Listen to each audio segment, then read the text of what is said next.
大家好，我是蔡主婷。今天在家里用普通的烤箱做烤鸡翅。我家的烤箱很老也很小，每次我都做12个左右。先用刀把鸡翅切2个刀口，保证后面腌制的时候更加的入味。当然不切口的懒人做法也是完全可以。腌制的调料按照视频上的量，蒜泥、葱花、生姜等等，这些是腌制入味的一些保证。然后把这些材料倒入到鸡翅盆里，同时得加入辣椒粉、料酒、生抽、蚝油，按照视频中写的这个量即可。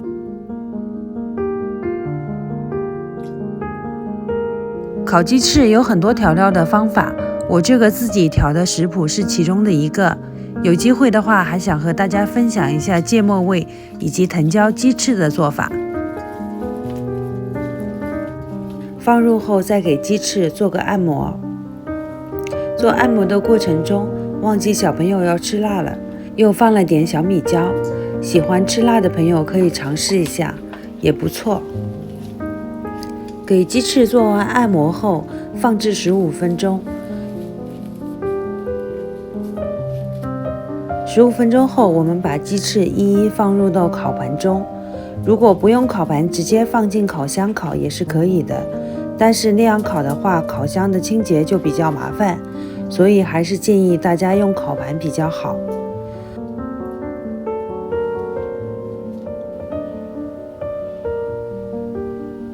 放好后，再给鸡翅的表面刷一层油，普通的色拉油就行。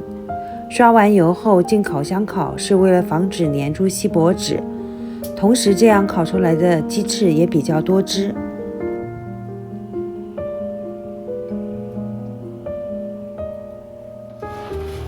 刷完油后就可以直接进烤箱开烤了，时间按屏幕上的去做即可。不用多久就可以看到鸡翅在烤箱里滋滋的冒油了，隔着这个玻璃我都能感受到鸡翅的香味。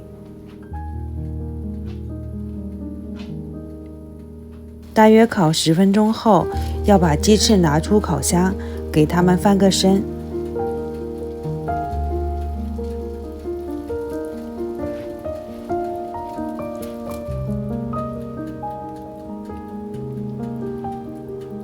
再涂点油，为了烤得更加均匀一点，涂好后再进烤箱烤个10分钟就可以出炉了，非常简单。这个画面可以看到我们家的烤箱真的很老，但不妨碍我们尝试做美食的决心。